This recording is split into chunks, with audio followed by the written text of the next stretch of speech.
भगवान की संभालता है, अंत में दाम संभालता है, अंत में चाम संभालता है, परिवार को, बच्चों को, पोते दोहिते दोहिती को, नाती नाती को संभालता है। लोग कहते हैं इतने दिन हो गए, जाने की तो तैयारी है पर कहीं मन अटका हुआ है। अरे हाँ, पोता अमेरिका है, बुला लो।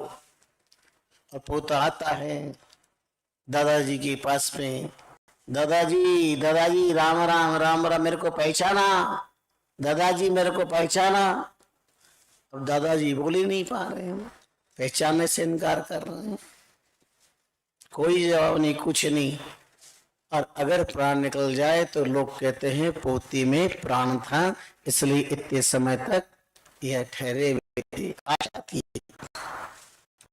आशा थी। आशा में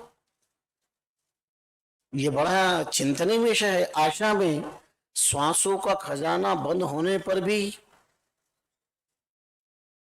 जिसे लोग कहते हैं कोमा में है, वेंटिलेटर पे आज की भाषा में।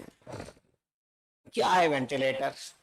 केवल आपको पूर्ण आश्वासन है कि है, हलचल मच रही है। ना आप जिंदा कह सकते हो, ना आप मुर्दा कह सकते हो। ये तीसरी व्यवस्था क्या है? और ध्यान देना, वो जिंदा है न वो मुर्दा है, वो तीसरी अवस्था के अंदर है। अंतकाल की बार कोई राम संभाली है। श्री महाराज का अनुभव क्या कहता है? तस्ती घने न हो जीता है। कितना भी अपराधमय जीवन, कितना भी अनाचार अत्याचारमय जीवन रहा है, और अंत में अगर राम को संभाल लिया तो सारे कष्टों से राम का नाम मुक्त कर देता है, पीड़ा मुक्त कर देता है।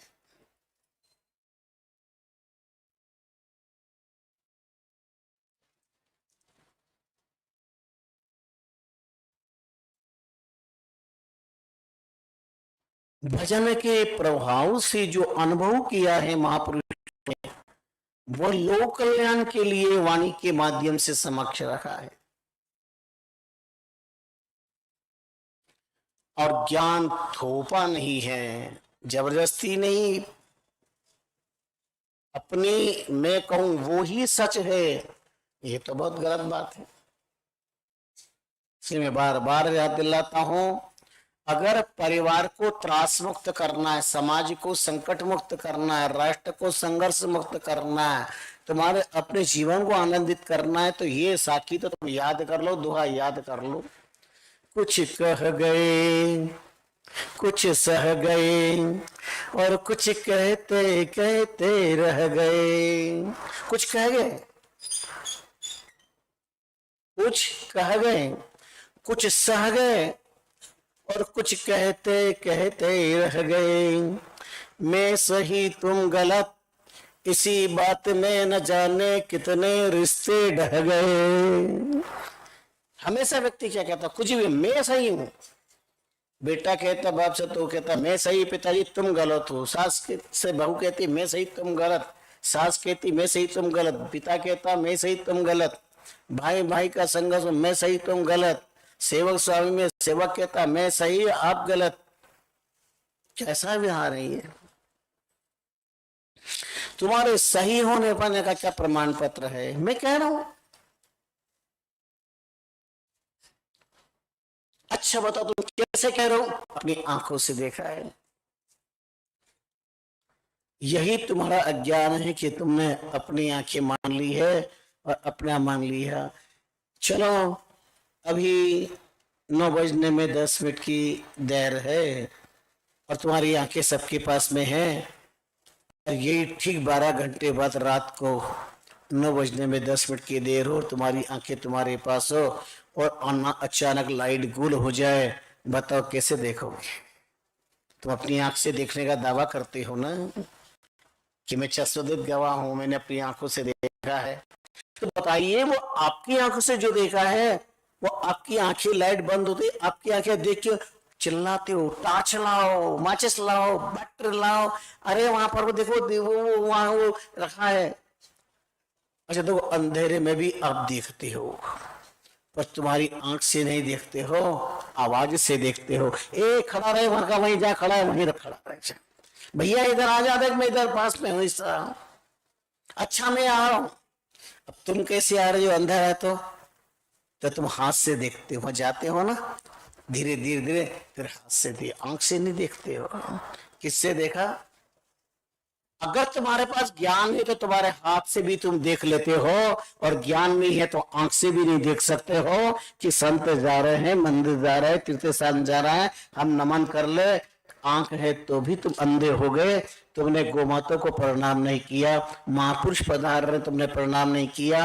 अरे तुम आ रहे हो, तीर्थ यात्रा करके आ रहे हो, तुम रामदारे आ रहे हो, रास्ते में कितने कितने महापुरुष बैठे हुए हैं, पर तुमने सोचा है बाबा जी लोग बैठे, तुमने कभी श्रद्धा से नमस्कार नहीं किया। अगर नमस्कार कर लिया होता तो वहीं पर तुम्हें सत्कर्म का फल प्राप्त हो जाता। इसलिए सारे संत कौन किस वेश में, दादू साधु देख के दीजिए शीश नवाए, ना का जाने किस भेक में नारायण मिल जाए।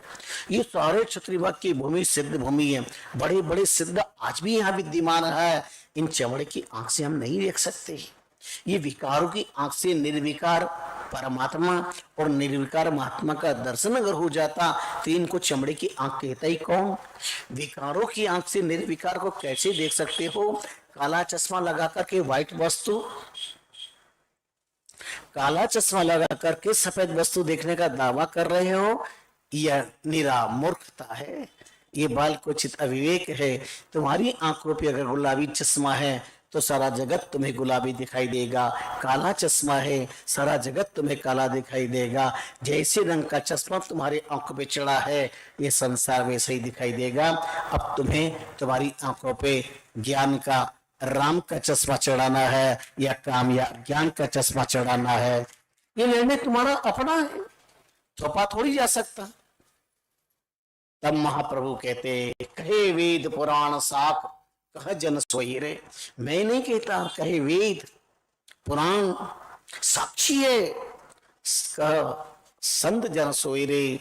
परिहा राम चरण रित दिन सुमरिये सोई रे। रात दिन स्मरण करना वो पुरुषोत्तम जिसको राम कह करके पुकारा गया है, ब्रह्म कह करके पुकारा गया है। और पुरुषोत्तम ने पुरुषोत्तम योग में जिस अद्भुत चिंतन प्रतिपादित किया है,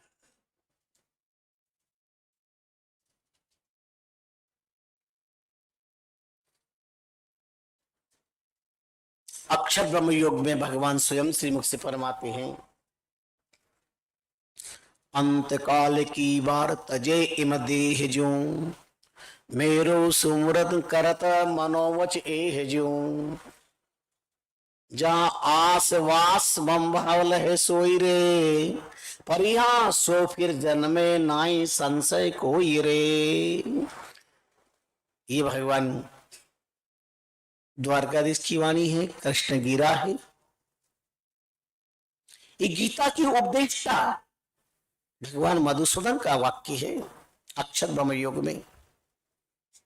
अंत काले च मामेव स्मृत्वा कलेवरम, यह प्रयाति मद्भावम याति नास्त्यत्र संशयः। अंत काले मामेश मुक्त्वा कलेवरम, अर्जुन जो अंत में मुझे याद करके अपना देह से अनासक्त भाव कर लेता है, देह त्याग करते तो मेरा भाव कर लेता है, वो मेरे को ही प्राप्त होता है, उसे कोई रोक नहीं सकता है। अंत काले च मामेश मुक्त्वा कलेवरम, अंत काल में मुझे याद करके देह त्याग के समय दुनिया नहीं, दुनिया बनाने वाला राम याद आ जाए तो दुनिया में आना सफल हो जाए। अंत काले च मामेश मुक्त्वा कलेवरम, यह प्रयाति मद्भावम नास्त्यत संशय, यहां पे कोई संशय है ही नहीं किसी प्रकार का। आओ महाप्रभु रामचंद्र जी महाराज क्या फरमाते हैं, अंत काल की बार सगो एक राम है। पिता सगा नहीं, माता सगी नहीं, पत्नी सगी नहीं, भाई सगा नहीं, बच्चे सगे नहीं, संपत्ति सगा नहीं, तुम्हारा अपना बंगला बहुत चाह से बना है वो तुम्हारा सगा नहीं। अगर तुम कष्ट में हो तो तुम्हारे बंगले का, आलीशान बंगले का एक कंकर भी तुम्हारे दुख के आंसू को पूछने की ताकत नहीं रखता है। अंत में ये भी नहीं पूछ पाएगा अच्छा जा रहे हो क्या, हैप्पी जर्नी। बंगले की एक कंकर, बंगले की ईंट तुम्हें हैप्पी जर्नी भी नहीं कह सकता है। तुम बंगले को अपना कहते हो, बंगला तुम्हें थोड़ी अपना कहता है क्या। वो तो जानता है कि ये मुझे अपना कह रहा है, लेकिन पता नहीं कितने लोग अपना के चले गए। हसंती नृपतिर्विवादो, पृथ्वी हंसती रही जब जब भी राजा महाराजाओं ने मुझ पर ताव दे करके अस्त्र निकाल दिए, ये मेरी है, ये मेरी है, ये मेरी है। आज भी पृथ्वी कह रही कहाँ गए वो लोग जो कहते थे मेरी है, मैं यहाँ की यही हूँ, और वह सब चले गए। बड़े बड़े सूरवीर, बड़ा अपने आप को 30 मार्का मानते थे, चले गए। हसंती नृपतिर्विवाद, हसंती पृथ्वी नृपतिर्विवाद, हसंती पृथ्वी नृपतिर्विवाद, हसंती स्त्री पति रक्षिताश्च, पति दावा करता है मैं तेरी रक्षा कर लूंगा। जब स्त्री हंसती है, पत्नी हंसती है, कैसा मिथ्या दावा है। अरे गांडी धनुधारी अर्जुन अजानुबाहु, जिसके समक्ष बड़े बड़े राजा महाराजाओं सोने के मुकुट के अग्रभाग को झुका देते थे, नाम से कांपते थे, वही अर्जुन जब लौट रहा था द्वारिका से तो काबा जाति के लोगों ने लूट लिया स्त्रियों को। अर्जुन कुछ नहीं कर सका। क्या सिद्ध हुआ इससे? ये मिथ्यांकार है। मेरापन, चाहे वो मेरापन पत्नी में हो, पुत्र में हो, मकान में हो, बंगलों में हो, व्यापार में हो, जिसमें भी मेरापन है वही मिथ्यापन है। अंत काल की बार सगो इकराम है, सुध दारा परिवार सब बेकाम है।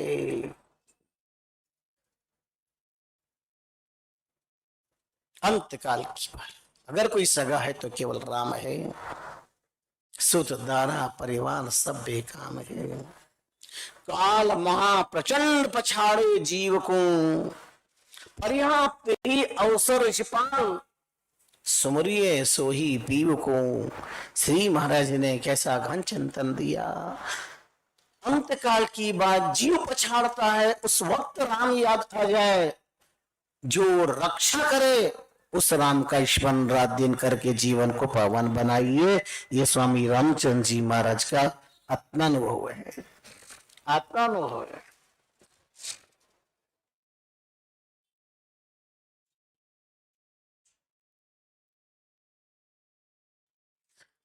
निराधार आधार सकल सिरताज हूं। क्या है राम? निर्धारा आधार सकल सिरताज, अनाथो नाथ गरीब निवाज। अंत काल की बार बचावे काल सो, परिहार राम चरण भज राम बहुत खुशियाल सो। अंत काल राम निराधार का आधार है, सबका सिरताज है। राम ताज नहीं, ताज का भी ताज, सबका सिरताज है। जो निराधार मानते हैं अपने को, मेरा कोई सहारा नहीं है, उनका सहारा राम है। निराधार का आधार राम है, निराधार आधार सकल सिरताज है। राम अनात्मनाथ, क्यों जगन्नाथ कहते हैं उसे? सारे जगत का नाथ है, और हर अनाथ का नाथ है तो वो राम है। हर अनाथ का नाथ राम है। अनाथ हो नाथ राम।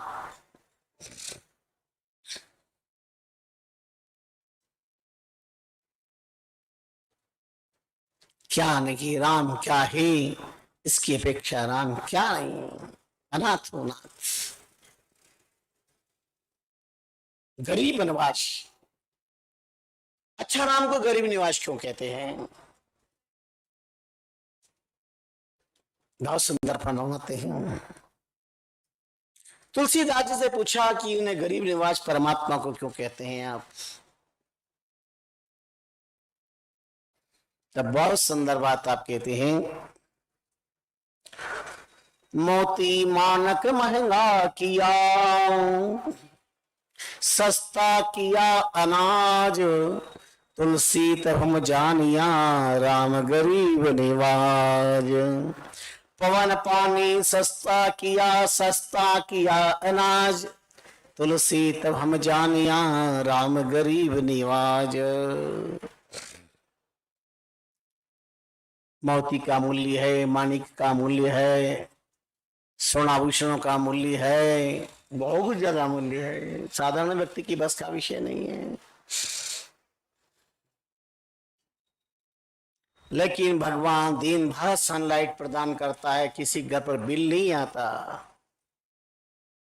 या तो घरों पे लाइट नहीं जलती तो भी बिल आ जाता उनके पास में, बछड़े खाते रहो, फिर नगर लाइट डिपार्टमेंट में जाकर के परेशान होते रहो। बिल साहब 3 महीने से हमारा मीटर बंद है, फिर बिल का कहाँ आ रहा है? अरे यार हर साल आता था, अरे लाइट भी नहीं जल रही है हमारे यहाँ। ये हमारा विषय नहीं है। अब क्या जवाब दो उनको? ये कैसी जवाबदारी, कैसी जिम्मेदारी है? आपकी लाइटें बंद है, बिल नहीं, और बिल चालू है। जनता कितनी परेशान हो जाती है।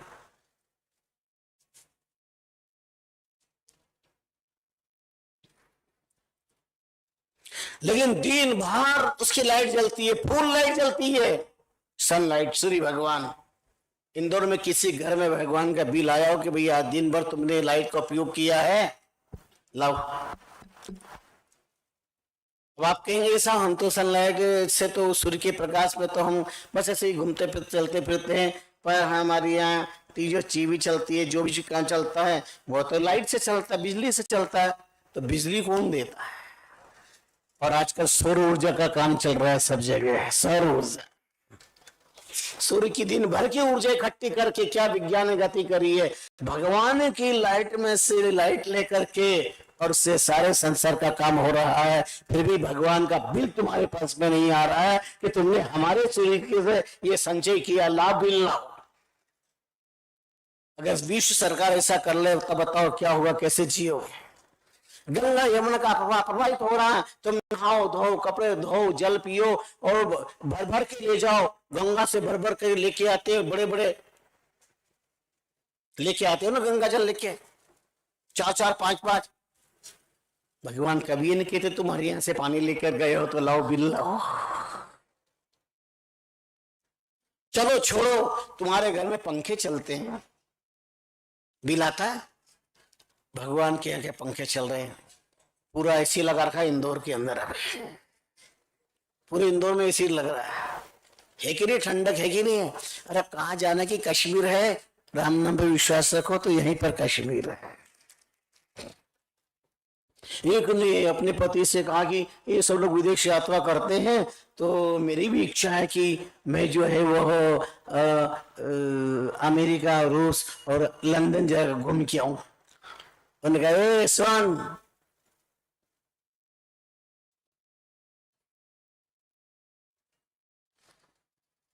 कान खोल के, ये अपना भारत देश है, इस भारत देश के अंदर ये नीम और ये चंदन, यही अमेरिका और यही लंदन। कहां जाने की जरूरत है? सबसे अच्छा हिंदुस्तान हमारा। प्रकृति से बाहर कुछ भी नहीं है, खेल आंखों का खेल है और कुछ भी नहीं है। दुनिया में सब घुमाओ, फिर क्या करोगे? फिर क्या है तुम्हारे पास? हम वहां गए, वहां फिर सब जगह जाके घूम फिर करके आ गए, फिर भगवान के यहाँ जाके आए क्या कभी? ऐसी कोई सामर्थ? कोई वैकुंठ जाके आया? याद रखो, तुम रोज वैकुंठ में आते, रोज वैकुंठ में जाते। वैकुंठ आपने देखा कि नहीं देखा? असली वैकुंठ तो ये राम द्वारा है, जहां पर राम राम का करोड़ों जाप हो रहा है।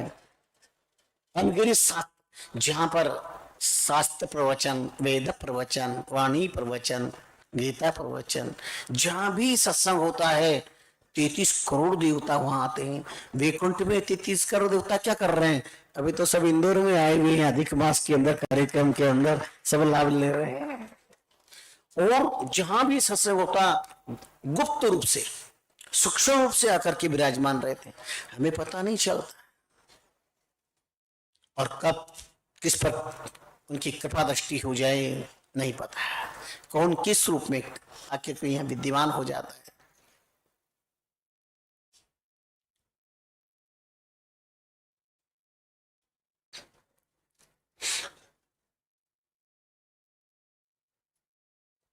अंत काल की बार बचावे जो कालसु, परिहा राम चरण ऋषिपाल। परिहा राम चरण, भज राम बहुत खुशियाल सो। जो हमारी रक्षा करने का सामर्थ्य रखता है उस राम का हम रात दिन सुमरण करें, उसी राम का हम आश्रय प्राप्त करें। और सुनो, अंत में राम आएगा कैसे? भगवान ने गीता के 8वें अध्याय में अक्षर ब्रह्म योग में संकेत तो कर दिया, अंत काले च मामय विष्णु कलेवरम, पर अंत राम कैसे आएगा? तो मैंने महाप्रभु से संपर्क किया, उन्होंने बहुत प्यार से मीठी मीठी अपील करी।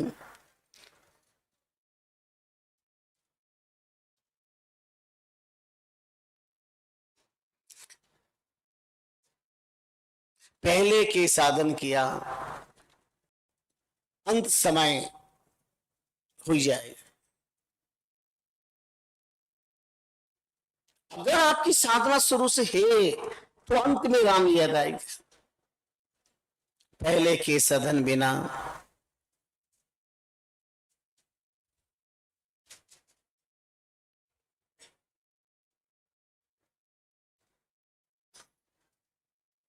संभव नहीं। पहले का साधन किया कब न जावे बात, अंत समय कर होगा राम न आवे याद। पहले चेते रामचरण तो अवसर आवे काम, तीर चिता कोई चिद जो पीछे हुई अंधियार, रामचरण पहले भी ना करिए भक्ति विचार।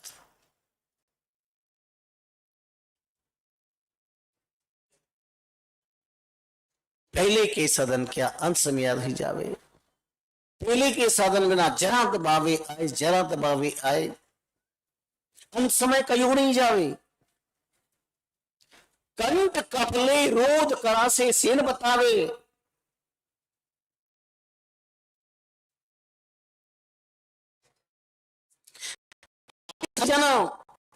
है चेताएं। अगर आपकी साधना निरंतर नाम स्मरण करने का अभ्यास है तो अंत में भी हम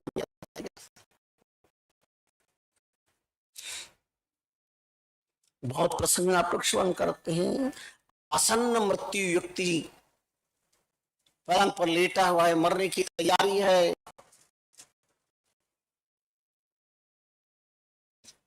पूछा पिता ने बड़ा बेटा कहाँ है? अरे पिताजी कैसे आप कैसे दिखूंगा, मैं इधर हूं। सोचा बड़े बेटे ने, पिताजी ने वसत लिखी मेरे नाम तो दे देंगे। तो छोटा बेटा कहाँ है? पिताजी आपके चरण दबा रहा हूं ना, ये बेटा मैं। सोचा उनके लिए मेरे नाम होगी। तो मजरा बेटा कहाँ है? पिताजी मैं आपके लिए जल लेके आया हूं अभी, ये देखो ये रहा। और मजले बेटे ने सोचा अगल बगल का छान पसारा, शायद दोनों का नहीं मेरे नाम की वसत होगी, इसलिए मुझे बुला करके कह रहे हैं। और पिता ने कहा बड़ा छोटा दिया, दुकान पे कौन है? तिजोरी के पास और पानी हो गया की दुकान की तिजोरी का कुछ नहीं मार, क्योंकि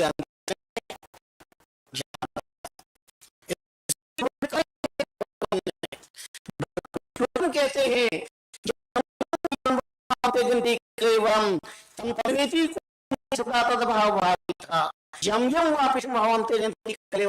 जो जो जिस जिस भाव अंत में देह त्याग करता है वही जीवन उससे मिलता है। हम मरते मरते छत पर दीवार पर ध्यान जाता है, दीवार मेरी है, मेरी करना पड़ता है, छिपकली बनना पड़ता है। अब आप छिपकली को यूं करना, वो यूं जाइए, ये दीवार मेरी है, यूं करे छत पे जाइए, हमारी घर पूर्वज ये कह रही है बनी ये मेरी है, मैंने बनाया। देखना छिपकली का स्वभाव इस घूम के आया ही मकान बनाई है, छत मैंने बनाई है, पर अब उसको कौन पहचाने?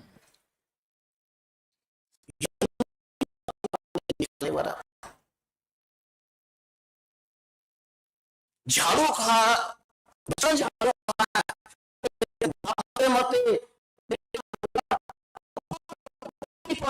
और सब इकट्ठे हो गए बेटे, अरे पिताजी कोई मुट्ठी की बात कह रहे होंगे, बोल नहीं पड़े, डॉक्टर डॉक्टर जी वो बोल नहीं पा रहा है, बोलना चाहते हैं, एक बार बोल दे कैसे भी, बोले 5,000 का इंजेक्शन है, बोल तो जाएंगे, एक बार लगा दो, लाखों करोड़ रुपए मिल जाएंगे।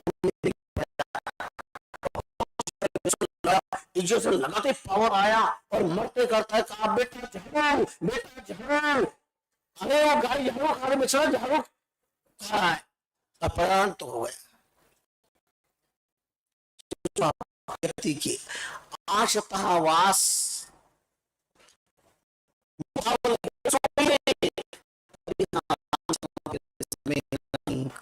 संशय कोई नहीं।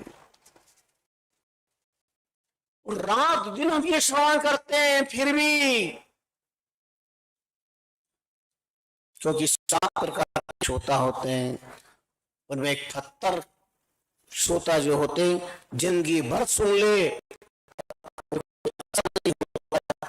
वही करना है, व्यामोह के अंदर बने रहते हैं, अंत में भी उनको ये सब यही अच्छा लगता है, यहाँ से की बात तो अच्छी लगता है, अच्छे लगते हैं, अच्छा लगता है, धोखा देना अच्छा लगता है, अनाचार करना अच्छा लगता है, अत्याचार करना अच्छा लगता है, जानते हैं कि किसी को सताना नहीं चाहिए, दुखी नहीं करना चाहिए, लेकिन फिर भी रात दिन अच्छे अच्छे पढ़े लिखे सब भी लोग जिस घर में रहते हैं, रात दिन क्या हो रहा है, रात दिन क्लेश, एक दिन की बात नहीं, छोटी छोटी बातों पर, छोटी छोटी बातों पर, पति पत्नी में, पिता पुत्र में, भाई भाई में, रात दिन संघर्ष जिंदगी है। और ऐसी जिंदगी से मुक्त होना है तो सत्संग की बंदगी में आइए और जीवन को पावन बनाइए।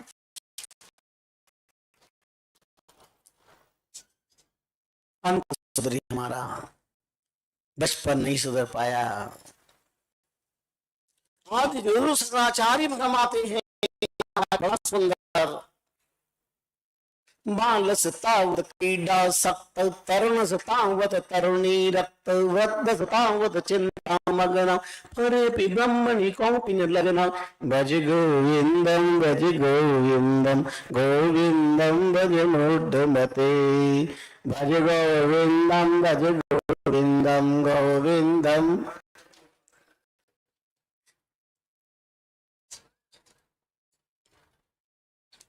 हर सुबह बचपन हंसता है, हर दोपहर जवानी है, हर शाम बुढ़ापा रोता है, जीवन की यही कहानी है। बहुधा लोगों की जिंदगी का हर प्रभात बचपन है, उसमें हल्की सी मुस्कुराहट रहती है, हंसो बचो।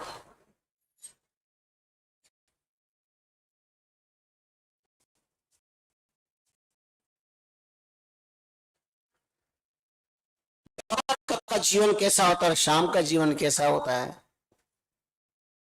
हर दोपहर जवानी है, हर शाम बुढ़ापा रोता है, जीवन की यही कहानी है।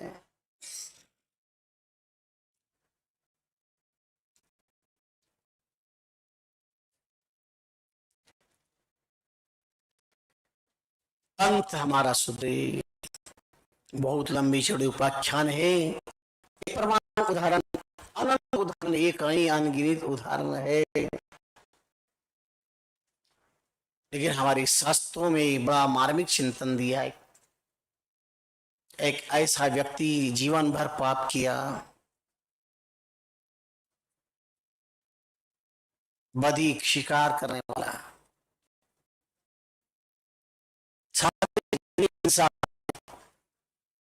तुमको अपना पेट प्यारा, अपना शरीर प्यारा, अपने बच्चे प्यारे, परिवार प्यारे, अपना जीवन प्यारा,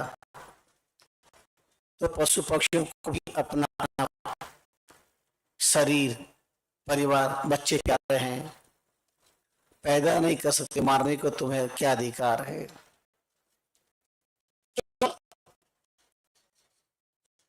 अपने स्वार्थ की खातिर न जाने क्या क्या चीज घड़ लेते हो।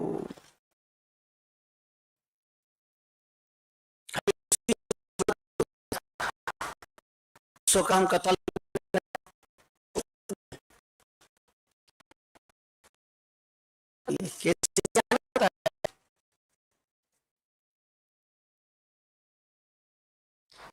मनुष्य तो दौड़ भाग कर निकालेगा,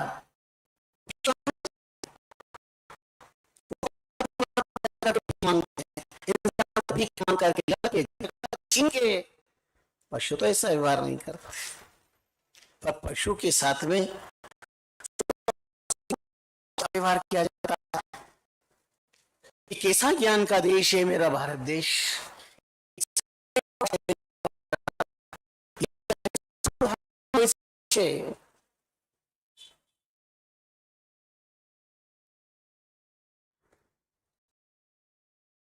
घर के अंदर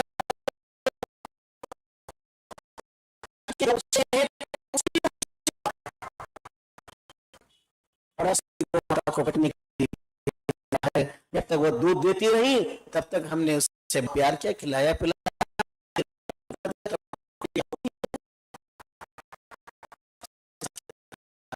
है। तो जो मानो देना बंद से करेगा तो तुम्हारी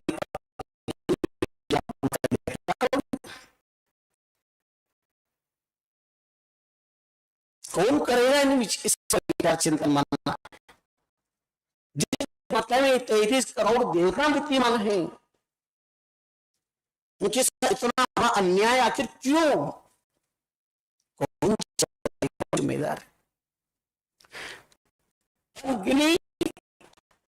कत्ल खाने तैयार हो गए, कौन दे रहा इजाजत?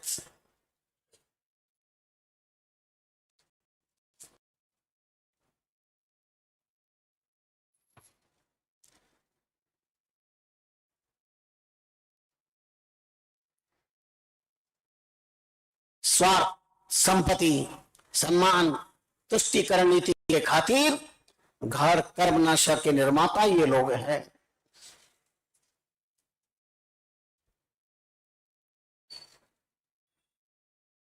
देश की जनता जिन पर भरोसा विश्वास करती है, हमारा धर्म, हमारी गोमाता, हमारी मातृशक्तियां संरक्षित और सुरक्षित रहे, इसलिए वोट दिए जाते हैं वोटों के इन उपासकों को। लेकिन उसके बाद इनको और हमारे धर्म पर चोट, हमारी संस्कृति पे चोट, वाह कैसा नहीं आई? दुर्भाग्य, बहुत पीड़ा है। कौन को माता की रक्षा करेगा?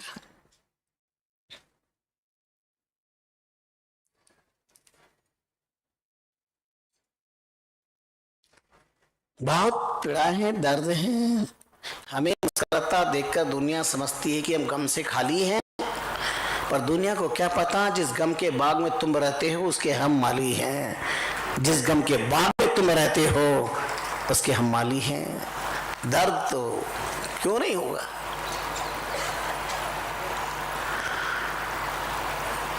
अस्तु, ऐसा पापपरायण व्यक्ति एक दिन शिकार के लिए गया पर उसे शिकार नहीं मिला। हताश, उदास, निराश एक वृक्ष के नीचे बैठा, थका हुआ था, लेटा तो एक पक्षी वृक्ष में दिखाई दिया। उसने धीरे से अपना धनुष निकाला और शिकार का निशान लगा दिया। और देखो परमात्मा की कैसी लीला होती है। तो कछु और सोचत है विदना के मन कछु और, वो दोस्ती माधु कहे झूठी मन की दो। तथा क्षण जिस वृक्ष का आश्रय लगा उसके पास बेल था, वहां से एक सांप निकला और जब उसको काटा उसका निशाना चुभ गया। पक्षी बच गया और सांप के काट से तड़पा तिलमिलाया, उसका प्राण तो हो रहा था। इतने में एक तोता संत के आश्रम का आके वहां आया उधर, और राम राम राम राम। तोता हुआ उधर से आकर वृक्ष बैठा और राम राम बोला। वो राम राम उस मरते मरते पापी के कान में पड़े, उसका उद्धार हो गया और विमान आया और उसको लेकर के जाने लगी। तो रास्ते में सारे परिवार के लोग गवर्नर की तरफ से ले जा, ये कौन हो गए, ये चिल्ला रहे। बोले सब तुम्हारे परिवार की हिंसा करने वाले, ये सब जानवरों को मार करके अपनी स्वार्थ पूर्ति करने वाले लोग, ये नरक भुगतते हैं। बोले मेरे को भी यहाँ रख दो। बोले ऐसा नहीं हो सकता है, तुम्हारे लिए आदेश नहीं है। बोले जाओ पूछ के आओ। भगवान के पास गए, विष्णु दूत कहा जिसको आपने लेने भेजा मेरे सब परिवार को भी ले चलो। भगवान ने कहा उसने अंत में राम शब्द सुना है और अंत में राम शब्द सुना है तो, लेकिन राम नाम की बहुत है, इसलिए सब स्वीकार। उससे कहा चलो भाई, तो बोले ये सब परिवार चलेंगे तो हम चलेंगे। और उस राम नाम के प्रताप से उसके सारे परिवार के नरकों में पड़े थे, उनको साथ में ला करके वन में बैठा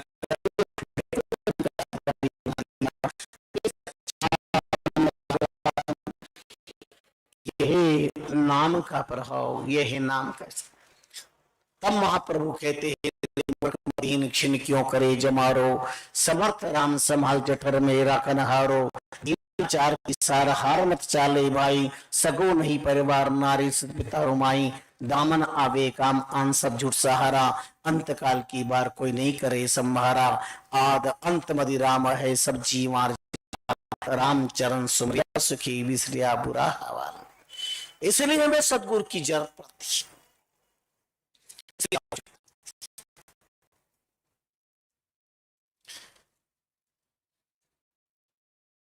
आइए, पुरुषोत्तम मास होता है आज से। इसे क्यों पुरुषोत्तम मास कहते हैं, मास कहते हैं, क्या है इसका महत्व?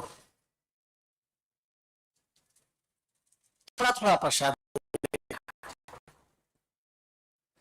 कहां से प्रारंभ करें?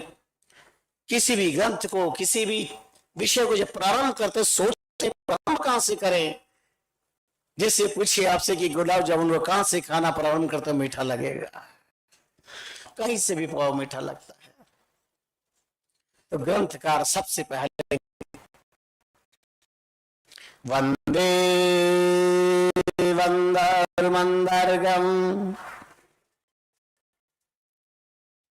वृंदावन विहारिणं वृंदावन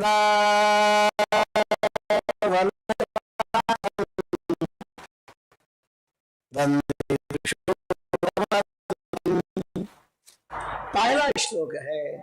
किसी भी ग्रंथ का मंगलाचरण हमारे यहाँ पर प्रार्थना से होता है। वृंदावन बिहारी, वृंदावन को वृंदावन बनाने वाली, वृंदावन रमण करने वाली,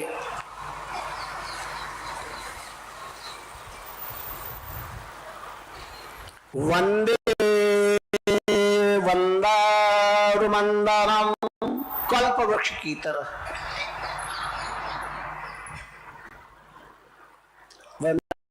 लोगों को पता है गत वर्ष का चातुर्मास वृंदावन की तीर्थ भूमि पर हमारे संत सरल संत अमृतराम जी पुष्कर और वृंदावन वालों ने बड़े आनंद के साथ त्याग करवाया। और सुनो मजे की बात, गए साल वहां चातुर्मास था ना, तो वृंदावन में रामदास ऐसी जगह है कि हमारे पास नहीं है, लेकिन ऐसी परमात्मा की कृपा हुई कि वो वहां की वहीं ढबी रही। और इस चातुर्मास में तो उनके रामद्वारा के अंदर पहुंच गया। पर गए साल ऐसी कृपा परमात्मा की। अभी तो गंगा यमुना उफान पे देख चल रहे हैं, गंगा भी उफान पे आ रही है, अलर्ट कर दिया, बोले हरिद्वार को अलर्ट कर दिया, यमुना उफान पे। चातुर्मास, ये परमात्मा की अद्भुत लीला है।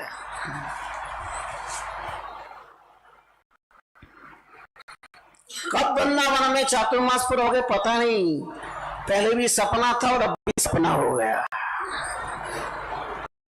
बहुत आनंद के साथ में संतों की उदारता, उनकी सेवा, आने वाली अतिथियों का सम्मान खूब आनंद पूर्वक, और साथ ऋषि जो वहां पर वो बहुत ही देश के कोने कोने से भक्तों का इंतजार कर रहे थे वृंदावन आने का। बहुत ऐतिहासिक रूप में और बहुत ही आत्मीयतापूर्ण रहा। लेकिन आपको कैसा लगा आप जानो, हमें तो यहां भी आज वृंदावन ही लग रहा है कि ये वृंदावन है, क्योंकि महाप्रभु रामचंद्र जी महाराज के शब्दों में वृंदावन सेवन भलो जो निज दिन सुमरे राम। वृंदावन में जाकर के ये अगर भक्ति नहीं हुई है तो वृंदावन कोई काम का नहीं, पर यहाँ पर अगर आप रात दिन नाम स्मरण करते हैं, वृंदावन सेवन भलो जो निज दिन सुमरे राम, रात दिन नाम स्मरण करते हैं।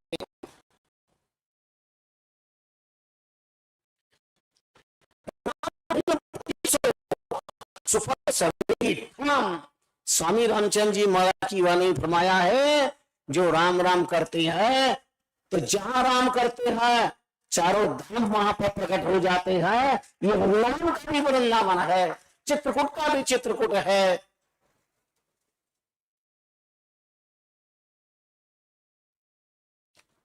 इसलिए पुरुषोत्तम की कथा वृंदावन बिहारी से शुरू हुई है, तो मैंने वृंदावन को आपका स्मरण दिया।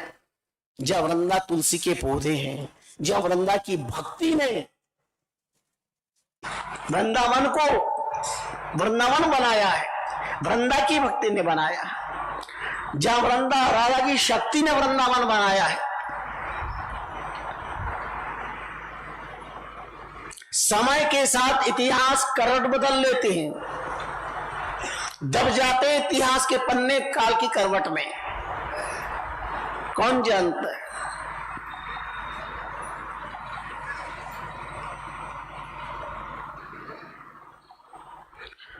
नैमिषारण्य तीर्थभूमि पर सूजी महाराज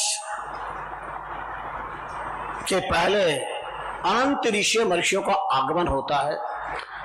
अब कोई भी कथा हो, चाहे सत्यनारायण भगवान की कथा हो, चाहे पुराण की कथा हो, वहां लिखा है नैमिषारण्य की तीर्थभूमि पर 88,000 सोनकादि ऋषियों को सूजी महाराज कथा सुना रहे हैं। तो आप पुरुषोत्तम महात्मा की कथा में पढ़ लेना 88,000।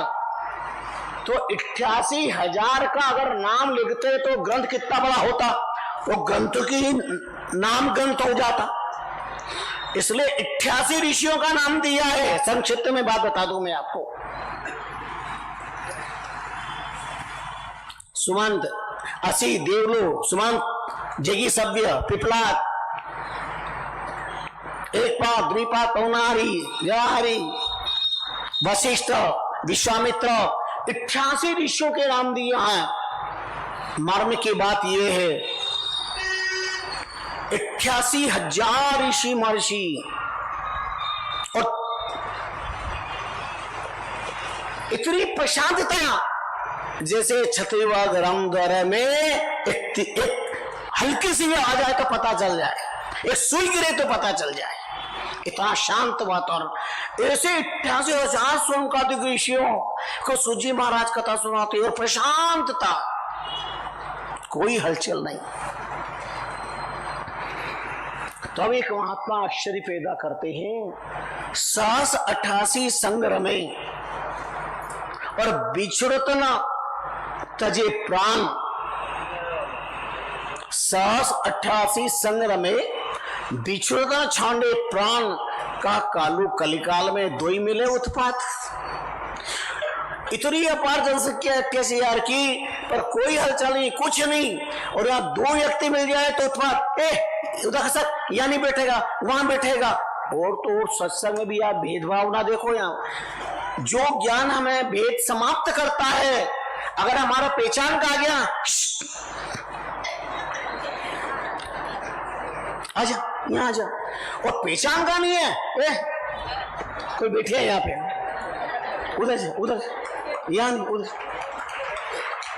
वाह, देखना अगर आते नजर आ जाए दूर से, आवाज दे, चुप रहे तू, आवाज दे, यहाँ बैठी जगह है। और पहचान क्या, नहीं नहीं हमारे पास नहीं। यहां भी भेदभाव,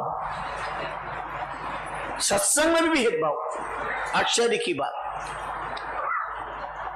कहां भेदभाव मिटाओगे? ज्ञान की धरती पर भी अज्ञान का हस्ताक्षर हो रहा है।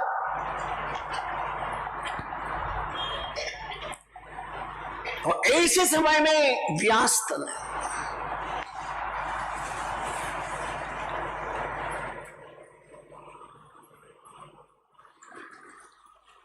ऐसे समय में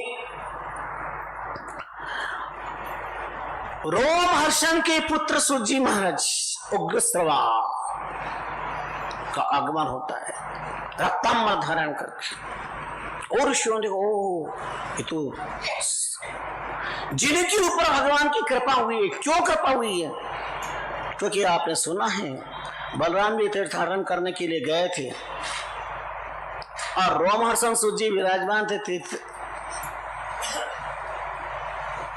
और भगवान के आज्ञा सुन के एक रोम तक हर्षित नहीं हुआ। उन्होंने कहा नाम जैसा काम नहीं है, माल और है आजकल।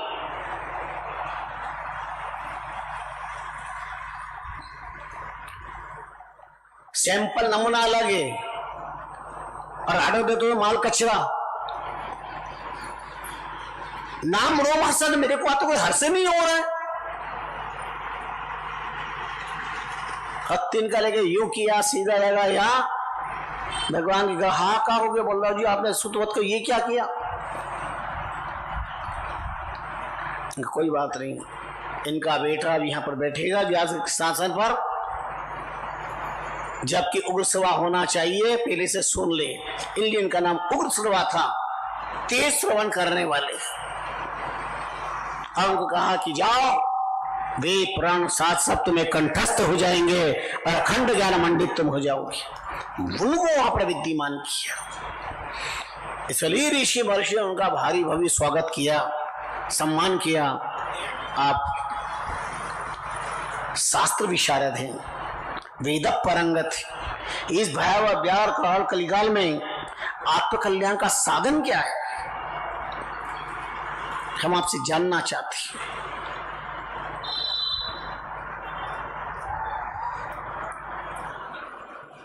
सूतजी महाराज तमाम ऋषि महर्षि को अभिवादन किया। यथोचित्तम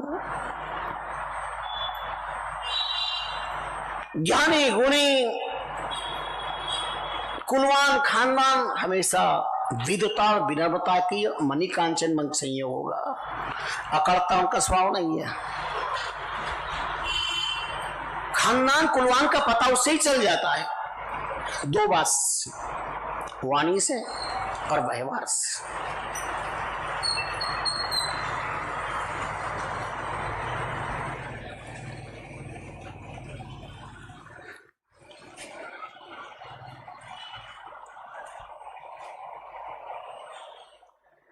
न जार जाता सरलाट श्रीकम न कुलः प्रहृता क्षिपाणी पयम यदा यदा मुंचति वाक्य बाणम तदा तदा याति कुला प्रमाणम। राक्षस या वैश्या के गर्भ में बालक के माथे में सिंह नहीं होते। नावर ब्राह्मण उच्च कुल जरूरी व्यक्ति के हाथ में पद्म नहीं होते। यदा यदा मुंचति वाक्यमानम तथा तदा याति कुल प्रमाणम। उसके अंतकरण से जब आवाज निकलती है, जो उसकी अंदर संस्कार युक्त जो आवाज आती है, उससे पता चलता है ये व्यक्ति कितना संस्कार है, इसके माँ बाप कितने संस्कारी है, इनका परिवार कितना संस्कारी है। पुराने लोग ऐसे देख नहीं जाते थे।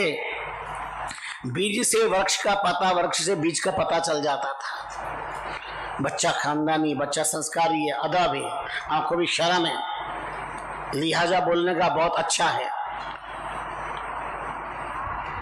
लायकात से बोल रहा है, अपनी बच्ची के लिए अच्छा रहेगा। उसको देख के परिवार से फिर संपर्क किया जाता था।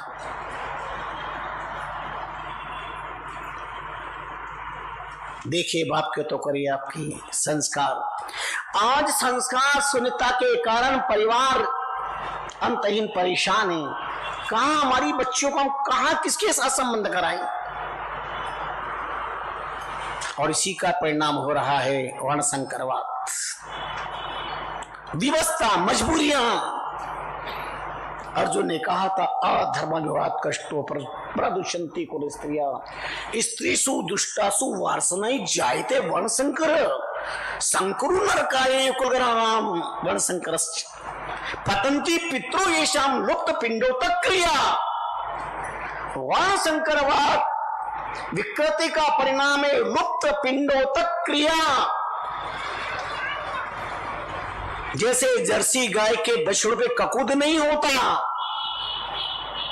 उनके कंधे पर हल रखकर नहीं चलाया जा सकता, ऐसे ही वर्णसंकर संतानों को मां किसी और जात, पिता किसी और जात, उनसे होने वाली संतान वर्णसंकर, उनको पिंड दान करने का अधिकार नहीं होता। हमारी संस्कृति पर आघात है। क्या समझेंगे साक्षरवाद की उपासना करने वाले लोग? शास्त्र को ताक में रख रहे हैं, उनको हक ही नहीं, अधिकार ही नहीं पिंडदान करने का। ये सनातन धर्म की हत्या हो रही है। ये कौन कलंक है ये एक प्रकार से, केवल भोग के खातिर, और परिणाम इतना दूषित होता जा रहा है कि बस बड़ा बुरा लगता है। स्वयंवर स्वयंवरा का युग आ गया है, लेकिन जीवन तुम्हारा कैसा है ये तो सोच लो पहले जाके। 4 दिन संबंध नहीं टिकते, तलाक, छुट्टी, संबंध विच्छेद। ये कैसी संस्कृति, कैसी जिंदगी, क्या विचार है, क्या सोचा? विवाह एक पावन प्रणय यज्ञ है। जीवन का गृहस्थ जीवन एक तपोवन है, जहां पति और पत्नी, ऋषि और ऋषि पत्नी बनकर के उस साधना के द्वारा परिवार, समाज और राष्ट्र को समृद्ध करते हैं। फिर भोगों के लिए गृहस्थाश्रम नहीं होता। हम ग्रस्त सब बंधन से मुक्त हैं। किसने कहा तुम ग्रस्त हो तो संसार में बंधन से मुक्त हो? तुम्हारे पे कानून लागू नहीं होता? कौन बोला ये बात तुम्हें?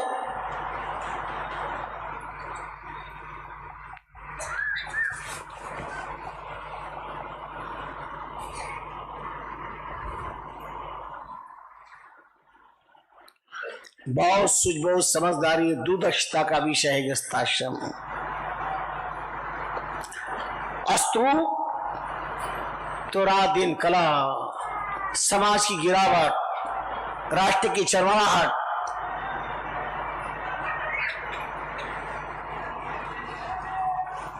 ये सारे जगत का विचित्र रूप हमें आत्मसाधना का मार्गदर्शन बताइए।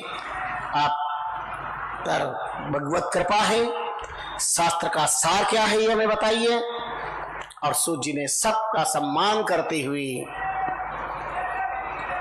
88,000 सुनकर ऋषियों का सम्मान किया।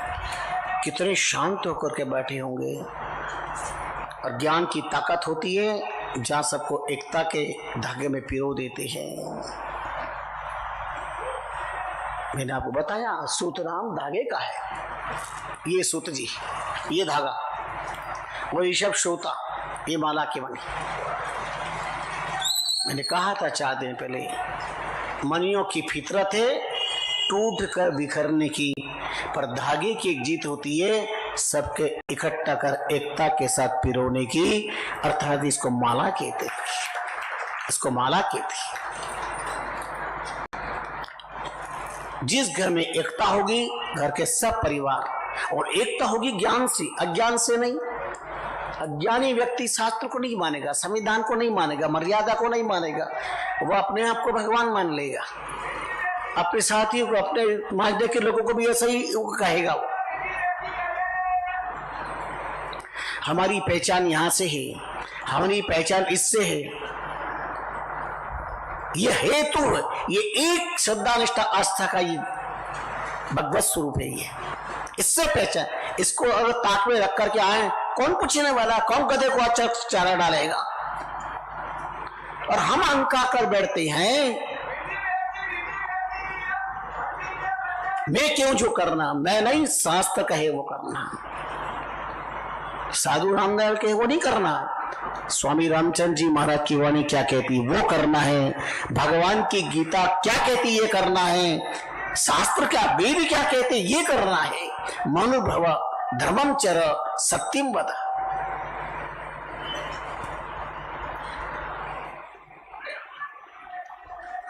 शास्त्र क्या कहते ये करना महत्वपूर्ण होता है।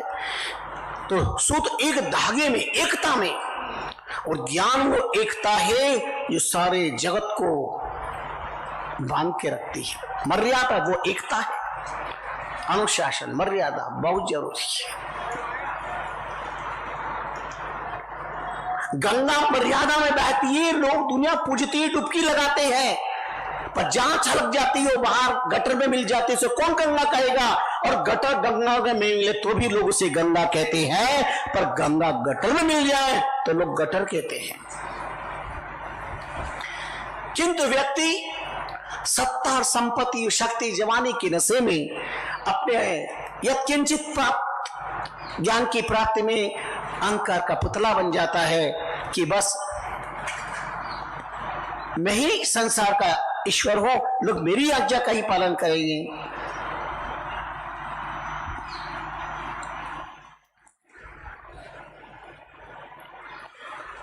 आज के परिप्रेक्ष्य में घड़ी का कांटा तेज चल रहा है, 5-10 मिनट आपको बात पूरी करनी है। सूजी महाराज ने तमाम संतों का सम्मान किया, क्या जरूरत पड़ी सब ऋषि महर्षि थे सूजी को स्थान देने की। अभी वो देखा जाए तो वर्णवाद से भी एक विनष्टवाचक चिन्ह है, लेकिन नहीं, ज्ञान की अवस्था, ज्ञान में सर्वोच्च अवस्था है। देखो सुनो, समाधि तो नहीं लग रही है, गुण मिले तो गुरु करो, और चित्त मिले तो चेला, और मन मिले तो मित्र करो, वरना रहना अकेला। समझ में आ जाए, गुण मिले तो गुरु करो, और चित्त मिले तो चेला, और मन मिल जाए तो मित्र, नहीं तो रहना अकेला ही अच्छा। इनके गुणों की तरफ उन्होंने देखा है, ये गुण है, इसलिए उनसे कहा हमारे यहां गुणों की पूजा होती है। और स्वामी रामचंद्र जी महाराज ने फरमाया, आज काल अरु 4 दिन वर्ष 4 जुग 4, आद अंत मदि राम चरण राम संत आधार, राम संत आधार और सब जगत लुटेरा, सुख में शामिल होई कष्ट में रहे न नैरा, कष्ट निवारण राम जी संता को उपकार, आज काल वर्ष दिन 4 वर्ष दिन जुग 4, सतयुग में संतों का आधार था, त्रेता द्वापर अछूता नहीं, और भयावह बिहार कलिकाल में एकमात्र संत का ही आधार है, जो संताप का अंत करे वो संत, दुख का अंत करे वो संत, समस्या का समाधान करे वो संत, समस्या पैदा करे वो संत नहीं, समाधान करे वो संत। एक चित्रकार ने चित्र बनाया, चौराहे पे रख दिया, और दूर खड़े हो गए झोपड़ी में, और लिख दिया इस चित्र में जहां भी गलती है निशान लगा दें, और सुबह से शाम तक देखते रहे, संत राम राम की माला फेरते रहे, जितने लोग आए उन्होंने पेंसिल दी निशान लगा दिए, निशान लगा दिए, और शाम तक चित्र विचित्र हो गया। संत मुस्कुराए, बड़ी प्रसन्नता हुई। दूसरे दिन वैसा का वैसा चित्र बनाया, उसी चौराहे पे रखा, और नीचे लिख दिया इसमें जहां भी मिस्टेक हो, फॉल्ट हो, गलती हो, समस्या हो, उसका समाधान कर देना। जहां भूल हो गई हो, गलती हो, उसे सुधार देना। लिख दिया वहां पे। शाम तक खड़े रह गए, एक भी बंदा नहीं आया कि जो उसकी भूल को कोई सुधार करे। इस दुनिया में समस्या ही समस्या पैदा करने वाले। समाधान ढूंढो भाई, समाधान खोजिए। संसार समस्या है, संत और सदगुरु समाधान है। इसलिए मैं कहता हूं सब समस्या का एक समाधान राम सुमिरन और गुरु चरणों का ध्यान, सब समस्या का समाधान। याद रखिए सूत्राधिक मास का, सब समस्या का समाधान राम सुमिरन और गुरु चरणों का ध्यान। अब सुजी महाराज प्रारंभ कहां से करती? बोले मैं तीर्थराज पुष्कर भूमि पे गया हूं। ब्रह्मा जी की वो धरती, अनंत वर्षों तक भी धरती पर तप किया, भजन किया, नाम स्मरण किया, यज्ञ आदि किए। कई बड़े बड़ी महर्षि में वहां जाकर के मैं स्नान किया, कई पुण्य किया, तर्पण आदि किए। और पुष्कर से फिर मैं गंगा, यमुना, सरस्वती, चरमती, चंबल, कई नदियों में स्नान करके और कई अनेक अनुष्ठानों मैंने व्रत किए। और सारे तीर्थों, दुनिया भर के कोटि कोटि तीर्थों का तीर्थाटन मैंने किया। गया में भी जाकर मैंने काम किया, कावेरी में मैंने स्नान किया, रामेश्वर के अंदर में मैंने जाकर के तीर्थ का लाभ लिया। सारे तीर्थों का तीर्थाटन किया मैंने। और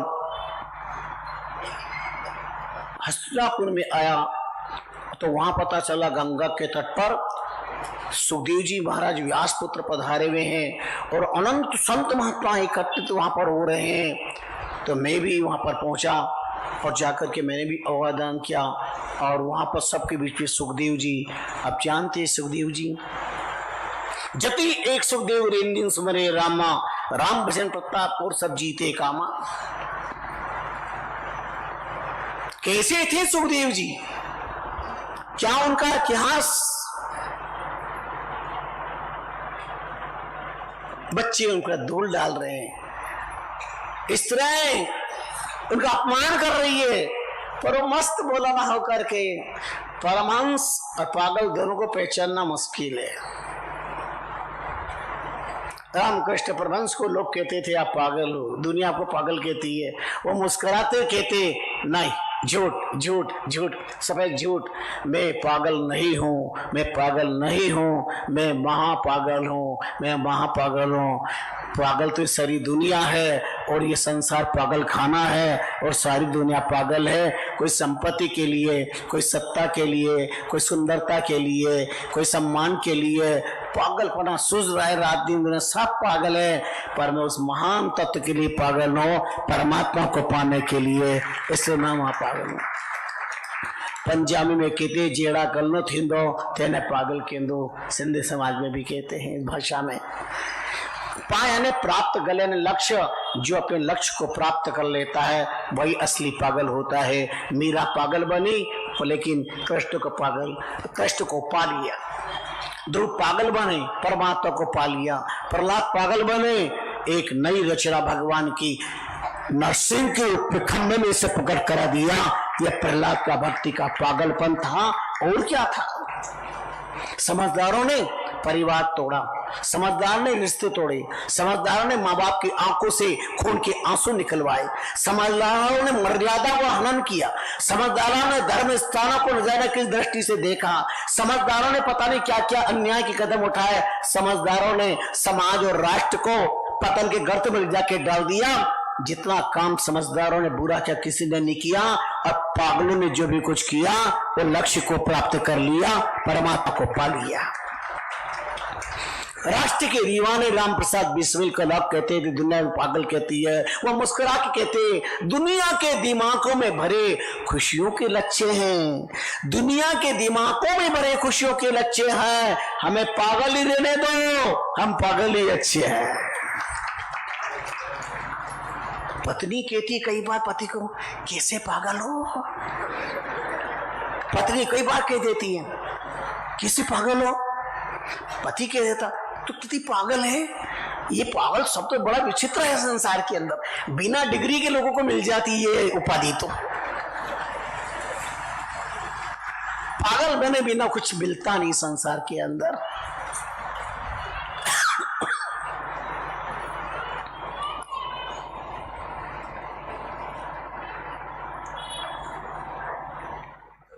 सुखदेव जी का भाव में स्वागत किया, अद्भुत स्वागत किया सुखदेव जी। सारे ऋषि महर्षियों ने, और इतने ऋषि महर्षि जब उनका आदर हुआ तो बच्चे और पत्नी दूजते हुए किष्किंधा कांड का पाठ कर गए। हम जी ने पागल समझ रहे थे, ये तो परमहंस के परमहंस, कितना भयंकर अपराध हमने कर लिया। जानना बहुत मुश्किल है संसार के, बहुत टेढ़ा काम है। एक ये बात कह देना कि ये बहुत अच्छा है और ये कहना ये बहुत बुरा है, ये निर्णय कभी मत करना। वक्त अच्छा और बुरा होता है, समय बताता है कि क्या है क्या नहीं है, समय से पता चलता है। समय पर समझ का उपयोग होगा तो सब कुछ प्राप्त होगा ईश्वर की कृपा से, और समझ का उपयोग ना होगा घंटा डाल होगा। पुरुषोत्तम मास का पहला अध्याय का तथ्यात्मक निचोड़, और बिना दृष्टांत कोई बात समझ में नहीं आता। तो एक बुढ़िया माई थी, उसके 2 बच्चे थे, 2 बहुएं थी, एक छोटे बेटे की, एक बड़े बेटे की। बड़े बेटे की बहू जरा अपने हाल में अहंकार में जीवन जीती थी, पति मेरे बस में है, बच्चे मेरे हैं, समाज के अंदर मेरी प्रतिष्ठा है, मकान की कण में, ईट में, जर्रे जर्रे में मेरा पन था। थे 3 प्राणी पर 3 घर थे। छोटा बेटा अलग रहता, बड़ा बेटा अलग रहता, माँ बाप अलग रहते। कभी कभी तो सोचते हैं माँ बाप के 4 बेटे हैं तो माँ बाप का भी बंटवारा हो जाता। 1 महीने मेरे घर माँ बाप भोजन करेंगे, दूसरे महीने बड़े बेटे के, तीसरे महीने छोटे बेटे के, चौथे महीने अमुक बेटे के, और 5वें महीने रघुपति राघव राजा रामपति जय रघुनंदन जय घनश्याम। कहां जाए? संपत्ति को बातें तो ठीक है, माँ बाप का भी बंटवारा। अब बड़ा बेटा अलग, छोटा अलग, और माँ इकलौती वृद्ध वो भी अलग। इसे आप क्या कहेंगे? कैसा संसार? सब कुछ, पर छोटा बेटे और उसकी बहू माँ से प्यार करते, छोटी बहू रानी सास के प्रति श्रद्धा। हाँ, वार त्योहार में सब एक हो जाती। अधिकतर लोगों के घर में कार्यक्रम तो ऐसे मिलते हैं, इनके समान तो कोई देवता है ही नहीं, लेकिन सब टेम्परेरी दिखावा है केवल, वो एकता नहीं है। वो नारंगी है, नारंगी की तरफ एकता मत रखो। नारंगी ऊपर से एक, अंदर से फांके अनेक। खरबूजा बनो, धारी भाई अलग अलग हो। तुम राम को मानो, शिव को मानो, मानो जिसको मानो, पर अंदर से ईश्वर एक, खरबूजा एक है, अंदर से अलग अलग तत्व नहीं है। एकता का भाव होना चाहिए। तो अधिक मास की आज के दिन सास बहू, देरानी जेठानी, बहने, ननंद भौजाई नदी भी जाती, स्नान करती है, शक्ति का पूजन करती है, जिसे काठा गोरमा कहते हैं ना, गौरी का पूजा। तो देरानी ने जेठानी से कहा चलो तुम भी पूजा वूजन करो, सब कर लो। और वो बहना की कैसी पूजा ना, कौन सी पूजा, किसको फुर्सत है? ये नवरे लोगों का काम है, फालतू लोगों का काम है, मेरे को फुर्सत है क्या? अभी मेरे पति ऑफिस से आने वाले हैं, बच्चा स्कूल से आने वाला है, और बेटी ससुराल गई है, वो आने वाली है, और मेरी बहू रानी पियर गई थी, वो भी आने वाली। गाँव के लोग आते हैं, मैं प्रतिष्ठित परिवार है, हर थोड़ी देर मेरा कोई आता है, चाय बनाओ, क्या करो? मेरे को काम मरने की फुर्सत नहीं है। लो साहब, काम कोड़ी का नहीं है, काम कोड़ी का नहीं, और फुर्सत 1 मिनट की नहीं। जैसे मौत भी तुमसे पूछ कर क्या आएगी, टेलीफोन करके, हेलो फुर्सत ना हो क्या, मैं आ जाऊं क्या? टेलीफोन करके आएगी मौत। और अगर मान लो मौत टेलीफोन करके आए भी सही तो क्या होगा? अगर मौत टेलीफोन कर भी दे तो क्या परिणाम होगा पता है, जानते हो? मौत फिर कभी फुर्सत से आना, अभी तो पिकनिक पे है जाना। मौत फुर्सत से आना, अभी तो सिनेमा देखने है जाना। कौन कहेगा कि हम तैयार हैं?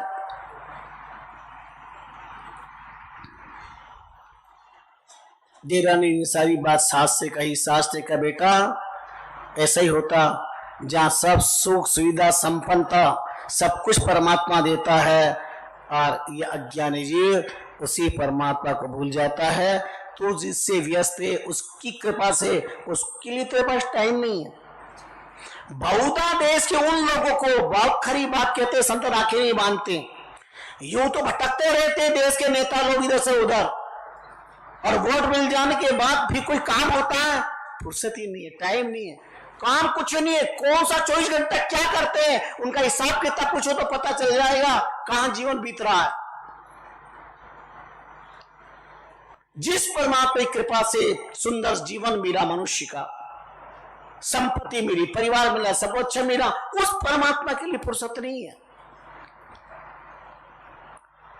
फिर वो परमात्मा कहता, ठीक है मैं तुमको फुर्सत में कर दूंगा, चिंता मत करो।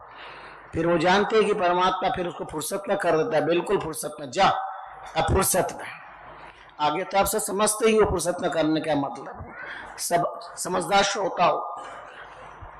टाइम नहीं था ना, अब तो आराम से टाइम पे मजे कर। कभी भी भगवान के नाम पर, ये भगवान के नाम पर भगवान क्या कभी दुर्बत जो करना, टाइम नहीं है, बच्चे क्या नहीं मान रहे, फलाना क्या नहीं मान रहे, ऊपर से आ गया नहीं मानता, तब कह देना कि टाइम नहीं है, फुर्सत नहीं है। ऊपर से निमंत्रण आ जाए तब कहना कि बच्चे जाने नहीं दे रहे, पत्नी जाने नहीं दे रही, पति जाने नहीं दे रहे, तब कहना अभी कारखाने जाना है, फैक्ट्री पे जाना है, अभी घर के काम का जरूरी है, रोटियां बनानी है, कहना ऊपर से निमंत्रण है। जब है ताकत तुम्हारे में, इसलिए याद रखो हर क्षण तैयार रहना कि ऊपर जाना है। इसलिए ऊपर जाने के पहले ऊपर वाले को जानने का प्रयास करने का प्रयास कर लेना। बेटा कोई बात नहीं, तू तेरे नियम उपवास कर, उसने आराम से किया तो राम कृपा से संपन्नता हो गई, समृद्धि हो गई। लेकिन देखो कर्म ऐसे फूटते हैं, आज पति दुकान से नहीं आया, बेटा स्कूल से नहीं आया, बेटी ससुराल से नहीं आई, और बहू ने भी कह दिया मैं नहीं आते, मैं नहीं आ रही हूं, और घर आने जाने लोग सब बंद। ये क्या हो गया? ये सब क्या? रोती रोती देरानी के पास आई, देरानी सास के पास ले गई, और सास ने सारी बात सुनाई कि तूने शक्ति का अपमान किया, पूजन करने के लिए तेरे पास टाइम नहीं था, आराधना करने का टाइम नहीं था, भगवान का टाइम नहीं था। उसने कहा क्षमा करो, बहुत भयंकर मेरी भूल हुई है, और मुझे क्या करना चाहिए? अब जा करके पूजन अर्चन कर और प्रार्थना कर, प्रायश्चित करके मैंने जीवन में बहुत बुरा काम कर लिया। इसलिए स्वामी रामचंद्र जी महाराज ने अपने मंत्रों में प्रायश्चित और प्रार्थना के दिव्य भाव प्रस्तुत किए हैं।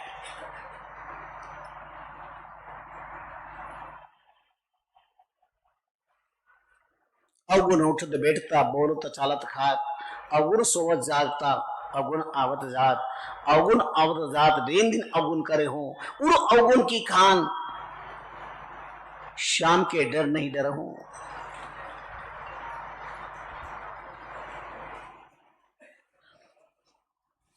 रामचंद्र की नीति अवगुण करो नहीं पात, रोम रोम मेरा अवगुणों से भरा हुआ है। जैसा कहा वैसा उसने किया, और सत्य का पूजन किया, अर्चन किया, क्षमा मांगी। सत्य के सामने सब निवेदन कर देना चाहिए। कितना भी अपराध होता, मर्डर भी करता तो वकील के सामने, एक मरण धर्मा वकील के सामने उस व्यक्ति को सच बोलना पड़ता है, मेरे से अपराध हो गया, मर्डर हो गया है, पर आप मुझे बचाओ। एक मरण धर्मा इंसान के ऊपर विश्वास करके व्यक्ति सब कुछ के देता है। एक सावधान, तुम की सीसी कैमरे की नजर में हो, तुम सावधान हो जाते हो, तो परमात्मा का अखंड कैमरा लगा हुआ है, उसकी नजर में भी सबको रहना चाहिए कि परमात्मा देख रहा है। 108 नंबर पर टेलीफोन करते हो, एम्बुलेंस आ जाती है, पुलिस आ जाती है, एक नंबर पर करते ही तो 108 राम राम की माला फैलोगे तो परमात्मा की कृपा क्यों नहीं होगी? जीवन धन्य क्यों नहीं बनेगा?